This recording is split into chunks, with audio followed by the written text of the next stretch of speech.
He's stealing my car. That's what Katherine Johnson screamed the morning she called the cops on me. Yeah, you heard me right. She thought I was stealing her own truck, and you want to know the punchline? It was my truck, the one I'd owned for months.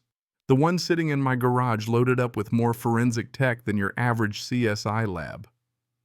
I'm standing there just trying to head out for work when the queen of the HOA, who's already made my life a living hell, decides I'm a criminal mastermind. People staring, neighbors whispering, and nobody, not a single person, thinks to ask, "Hey, are you sure you ever been accused of something you didn't do?"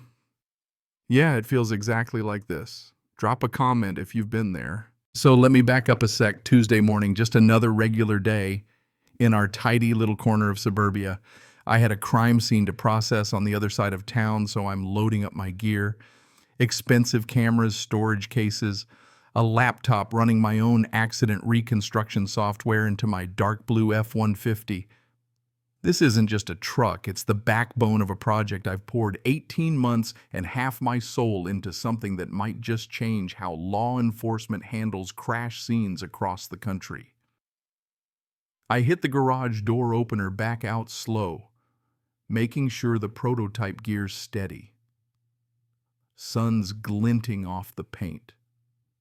Mrs. Williams from next door is waving. Good morning birds are chirping, and everything is just normal until that banshee scream cuts through the air. There's Catherine HOA president frozen on the sidewalk, face flipping from shocked to enraged in half a heartbeat. That's my truck, she yells loud enough for the whole street to hear.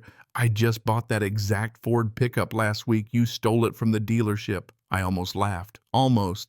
I kill the engine, heart pounding, because in my world an accusation like that can wreck a career faster than a head-on collision. You see, Catherine's been after me for 2 years, petty violations, grass too high, mailbox, not regulation, parking angle off by a few inches. I figured she needed to feel in control after losing her son David in a crash a while back. I tried to be understanding, but this was a whole new level. I get out, hands trembling, already imagining the headlines: forensic investigator arrested for grand theft auto. I try to keep my voice even. Mrs. Johnson, this is my work vehicle. I have all the paperwork, bought it over a year ago from James Wilson. But she's not hearing a word. She's on the phone dialing 911, yelling about stolen property. The wild thing is, she actually believes it. I can see it in her eyes. This isn't just HOA drama, it's something deep and raw. Within minutes, sirens start wailing closer. Mrs. Patterson is out on her porch, whispering to Mr. Henderson about how she knew something was up with me. Henderson's crossing his arms, giving me that look. Only Mrs. Williams steps forward, actually asking Eric what's going on. Should I call your supervisor? The first bit of reason I'd heard all morning. Still, my phone's already in my hand, calling Captain Mitchell just in case this thing blows up. I hear the cop cars before I see them, lights flashing.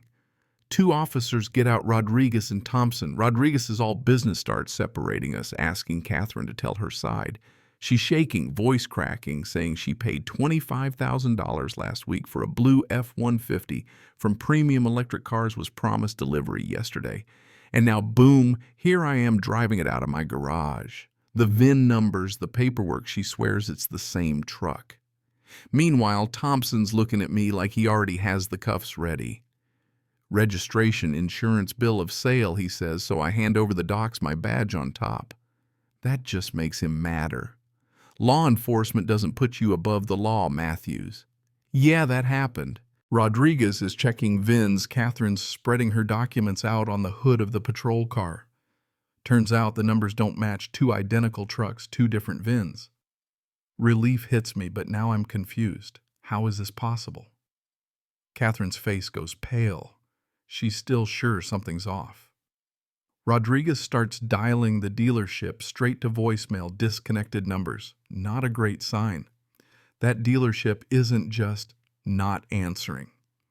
According to Unit 12, who checks it out, the place is abandoned for lease, no cars, nothing. It's like the earth swallowed it up. And here's the twist. Captain Mitchell pulls me aside. Eric, I ran a background check on James Wilson, the guy who sold you the truck. His ex-wife is Catherine Johnson.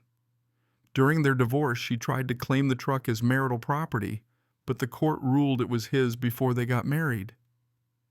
My jaw drops. I'm suddenly smack in the middle of a family landmine.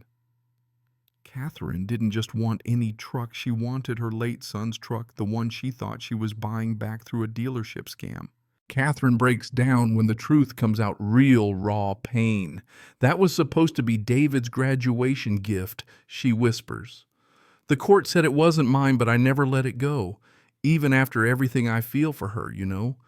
She wasn't trying to ruin me. She got played hard.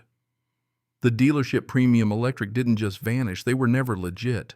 Catherine and probably dozens of others were targeted, scammed for thousands, all while thinking they were getting back a piece of family. Just then, Agent Maria Santos from the Consumer Protection Division calls back. Turns out Catherine is victim number 47 in a multi-state fraud scheme. Premium Electric Cars has defrauded over $2 million from grieving families across 3 states, she says, not mincing words. This wasn't just a bad dealership. It was an international operation run by people who target the vulnerable, who research your grief, your lawsuits, your HOA complaints, and use it to hook you. Santos arrives in person, spreading photos and evidence across Rodriguez's patrol car. These people aren't just crooks. They're harvesting grief for profit, using fake sales AI psychologists, you name it, to pick their marks. They ran call centers, trained staff to push every emotional button. Catherine's file was thick: obituaries, court records, HOA letters. She was targeted by a criminal machine. Things snowball fast. The investigation blows up. Feds, Treasury, Interpol, all linking these guys to bigger fish cartels, human trafficking, even terrorism. They used the scam money to launder cash for all kinds of dirty business. My own database, the accident reconstruction software, gets looped into the investigation. The irony, right? The same tech Catherine thought might be hiding a crime ends up tracing actual criminals. The neighborhood transforms overnight. Catherine turns the HOA into a command center. Mrs. Williams helps with legal counseling. Mr. Henderson, who was ready to film my arrest, starts tracking down legal paperwork for other victims. Mrs. Patterson organizes support groups. Together, we identified dozens more families, helping the feds uncover the biggest consumer fraud ring in the region's history. Even Homeland Security gets in on the act, wanting to model our grassroots approach for national use. 18 months later, I'm outside a federal courthouse watching Catherine, now a victim advocate, not an accuser, about to give a statement on behalf of nearly 100 families. The CEO of Premium Electric gets 15 years, his crew gets a decade each, and the judge calls it one of the most significant consumer protection cases in decades. Catherine starts a foundation for families like hers, the David Johnson Foundation, turning grief into hope, and our little community becomes a national model for victim support and public safety. The crazy thing, I get offers from the FBI and the State Crime Lab, 6-figure jobs, fancy titles. But when it comes down to it, I realize everything good that happened, the innovation, the justice, the support, came from working with people who cared about the neighborhood, who turned accusation and pain into real lasting change. So instead, we build the Matthews Regional Forensic Innovation Network right here, turning my garage project into a hub serving 4 states. Catherine consults for government agencies, helping rewrite how the country protects families from fraud.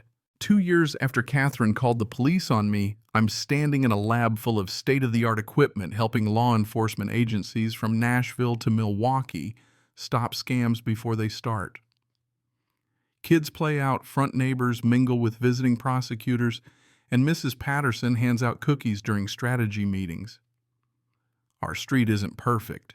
Heck, it's still got plenty of quirks, but it's safe, it's united, and it's built on real justice.